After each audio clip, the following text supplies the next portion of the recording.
ரூபா தர மாட்டாங்க யாரும். இப்போ நம்ம பொழுதுனிக்கும் நீ வெயிலில் வேலை செய்ய மதியம் வரைக்கும் எவ்வளோ தரான்? 200 தரணும்ல. 700. இதே ஒரு சினிமாவில் நடிக்கிறவன் ஒரு நாளைக்கு 10 லட்சம் 5 லட்சம். வேலைக்கு தகுந்த ஊதியம் கிடையாது இங்கே. இப்போல்லாம் காசுலாம் பெரிய விஷயமே இல்லைண்ணா. எல்லாத்துக்கிட்டையும் 10 லட்சம் 5 லட்சம் இருக்குது. நம்ம தான் இங்கே ஒரு நாளைக்கு 1000 ரூபாய்க்கும் 500 ரூபாய்க்கும் வேலைக்கு போயிட்டு இருக்கோம்.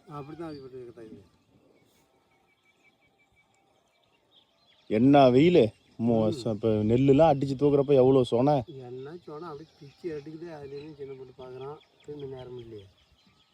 இதே ஏசி ரூமில் உட்காந்து வேலை செய்கிறவனுக்கு லட்சக்கணக்கில் சம்பளம். அதை பாரு. இப்போ வவுத்துக்கு சோறு கொடுக்குற நம்மளுக்கு ஒன்றும் கிடையாது. காலையிலேருந்து சாயங்காலம் வரைக்கும் செஞ்சுன்னா 1000 ரூபா. 1000 ரூபா தான் கிடைக்குது. 700 கொடுக்குறாங்க. இதில் கை கொப்பளம் போடும், வெயில் கருத்து போடும். அப்படியெல்லாம் சின்ன போட்டு பார்க்குறோம். வேலைக்கு ஆகுது. எப்படி வெளியில் இருக்கலாம் வந்து இங்கே 1 கோடி 2 கோடி கொடுத்து காடு வாங்கி போடுறானே. 100 லட்சம் 1 கோடிக்கு.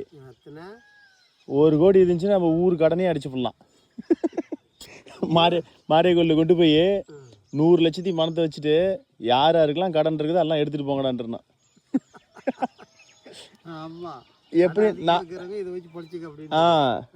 மீதி இருக்கிற எப்படியும் நான் 65 வயசு வரைக்கும் தான் உயிர் வாழ போகிறோம். 40 வயசில் கடத்தை கட்டிட்டு 20 வயசு ஜாலியாக எடுத்துகிட்டு போக வேண்டியதான்.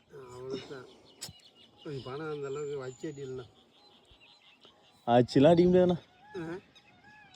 சும்மா வேலைக்கு தகுந்த உழைப்புக்கு தகுந்த ஊதியம் கொடுத்தா போதும். எவனும் பிச்சைக்காரனா இருக்க மாட்டான். இப்போ சாதாரண ஸ்கூல் டீச்சருங்கெல்லாம் பாருங்க, 1 லட்சம் 70,000 80,000. டாக்டருக்கு 70,000 80,000. உள்ளேயும் வேலை செஞ்சுக்குவோம், வெளியிலையும் வேலை கிளினிக் வச்சுக்குவோம். இப்போ கவர்மெண்ட் டாக்டர்லாம் பார்த்தீங்கன்னா இல்லையா, கொஞ்ச நாளில் ஒரு கிளினிக் வச்சிடறான். என்ன பணம் சமாளிச்சு எல்லாம் அந்த மலை பக்கம் வந்து எல்லாம் ஊடு காடுன்னு வாங்கி போட்டுறானுவ. எங்க ஆளுங்களும் இருக்கிறான்பா. எங்க ஆளுங்க டாக்டர் இருக்கிறான், மலை டாக்டர். அவன் எத்தனை ஏரியாவுக்கு பார்க்குறேன்னு சொல்லி அவனுக்கு எவ்வளோ சம்பளம் வரணும் தெரியல. இப்போ கவர்மெண்ட் வேலையில் இருக்கவங்களுக்குலாம் சம்பளத்துக்கு சம்பளமும் அதிகம். எங்கேயாவது போய் போகிறதுக்கு வழி செலவு, வண்டியில் போகிறதுக்கு, பஸ்ஸில் போகிறதுக்கு, ஹோட்டலில் திங்கிறதுக்கு எல்லாம் கிளைம் பண்ணிக்கலாம். இங்கே 100 பேர் கஷ்டப்படுற காசு ஒரு ஆளுக்கு அங்கே சம்பளமாக தரானுவ. அப்புறம் ஏன் கடன் ஆகாது? அதனால தான் வீடு வாங்கி போட்டான், காடை வாங்கி போட்டான். அங்கே நம்ம ஏரியாவிலேயே காடு பூரா மரமாக வாங்கிவிட்டான் வீடு. அது என்ன மரமாவா? அந்த மரம் நல்ல ரேட்டுக்கு போகுமா? அதுதான் அவன் அப்படி பொழைக்கிறானுவன். பொழைக்கிறான். அவன் நேரம் காலம் பெறக்கணே நம்மளாம் முன்னேற முடியாது. ஆக முடியாது கிடக்கணும். நம்மளுக்கு கஷ்டப்படுறோம். காலத்துக்கு கஷ்டப்பட்டு தானே. இல்லைன்னா எல்லாத்துக்கும் சம்பளத்தை குறைச்சி விட்டுறோம். இப்போ சினிமாவில் நடிக்கிறான்னு வச்சுக்க, அவனுக்கு 100 கோடி சம்பளம் தரத வெறும் 5 கோடி 10 கோடி ஆக்கி போடணும். மக்களுக்கு அவனுக்கு சம்பளத்தை கம்மி பண்ணா நமக்கு வேல்யூ ஜாஸ்தியாக போயிடும். எப்படி நம்ம எப்படி பண்ண முடியும் அப்படின்னு சொல்லு. நீ ஒரு இதில் ஒரு மீட்டிங்கில் போய் பேச்சு என்னன்னு பேசுறது சொல்கிற மாதிரி தான். அதை கொஞ்சம் குறைச்சி எல்லாத்துக்கும் ஒரே விஷயம்தான். அதிகமாக வேலையில் இருக்கிறவன், சாஃப்ட்வேர் கம்பெனியில் வேலை செய்கிறவன், கவர்மெண்ட் வேலையில் இருக்கிறவன், இவனுக்குலாம் சம்பளத்தை குறைச்சிட்டு விவசாயிகளுக்கு சம்பளத்தை அதிகப்படுத்திடலாம். அப்படி போடலாம். எவன்லாம் காடு வச்சிருக்கானோ அவனுக்குலாம் மாச சம்பளம் எவ்வளோன்னு கொடுத்துடலாம். 1 லட்சம் வாங்குறவன் சம்பளத்தை 70,000 பண்ணிவிட்டு நமக்கு 30,000 கொடுத்தோன்னா போதும். 2 லட்சம் 3 லட்சம் வாங்குறவனுக்கு 1.5 லட்சம் கொடுத்து போதும். ஒரு இப்போ 30 வயசுல வேலைக்கு போறான்னு வச்சுக்கண்ணா, ஒரு மாசம் 1 லட்சம் 20 எவ்வளோ நாளைக்கு சம்பாதிப்பான். அது அப்படியே பேங்க்ல போட்டா எவ்வளோ வட்டி வருது? அதான் மீட்டர் வட்டி கொடுறானுல்ல. பேங்க்ல போட்டாலும் வட்டி வருது. எங்க வருது? இப்பெல்லாம் எவனும் பேங்க்ல போறது இல்லைண்ணா. 1 லட்சத்துக்கு ஒரு நாளைக்கு 1000 ரூபா.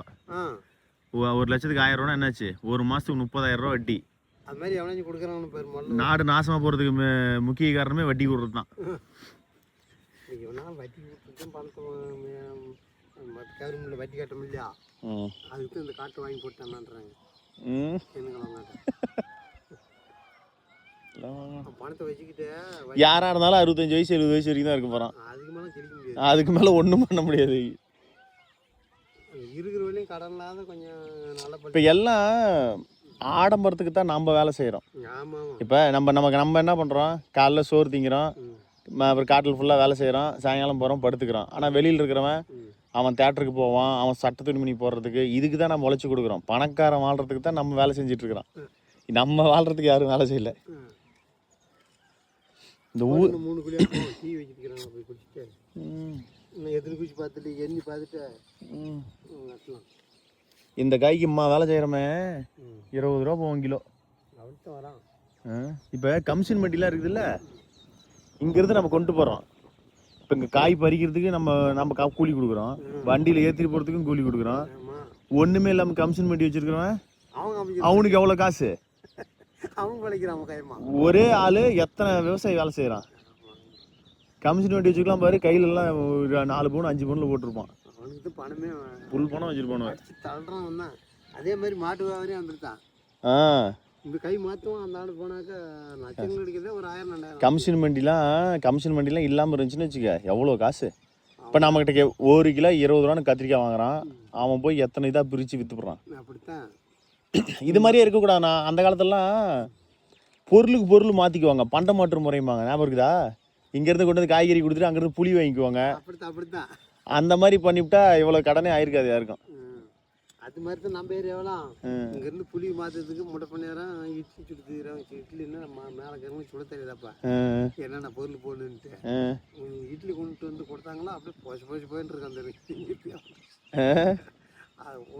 அதுதானே. அந்த காலத்துலலாம் பண்டை மாற்று முறை தான் இருக்குமா. இப்போ கடல் பக்கம் இருக்கவன் என்ன பண்ணுவான், மீனை கொண்டு வந்து நடுவில் கொடுத்துட்டு மீன் கருவாடுலாம் கொடுத்துட்டு வேற பொருள் வாங்கிட்டு போவான். அங்கே போய் புளி விளையாது, தக்காளி விளையாது, கத்திரிக்காய் விளையாது. அந்த மாதிரி பொருள் மாற்றிக்கிட்டா நல்லா இருக்கும், இவ்வளோ விலைவாசி ஏறாது.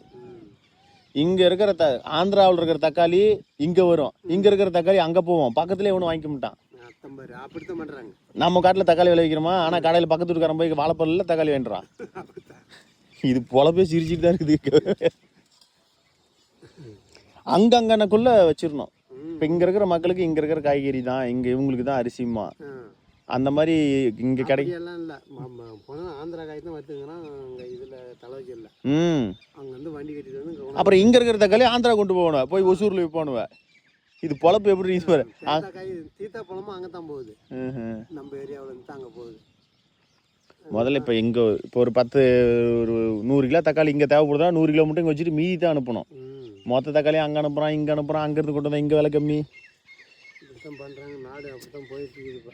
இந்த கிழங்கு நம்ம பிடுங்குறோமா, ஆளும் கூலி நம்ம தரோமா, லாரி ஒருத்தன் வச்சுருப்பான் பெரிய பணக்காரன், அவனுக்கும் வாடகை நம்ம தரோமா, கிழங்கு புரோக்கருக்கு கமிஷன் நம்ம காசு எடுத்துக்கிறானா, கிழங்கு மண்ணு துடைச்சாலும் நம்ம காசு தரோமா, எல்லாத்துக்கும் நம்ம தான் கூலி கொடுப்போம். நம்ம கூலி கொடுக்குற எல்லாம் பணக்காரனா இருப்பான், நம்ம தண்டகரமாக வந்து இருந்து தான் இருப்போம். அதுவும்மா இவ்வளோ போச்சுடா அவ்வளோ போச்சுடாண்டி குறைச்சி விட்டா அப்பயும் 50 100 நம்மகிட்ட தானே பிடுங்குவான், நம்மகிட்டே தான் வாங்குவான்.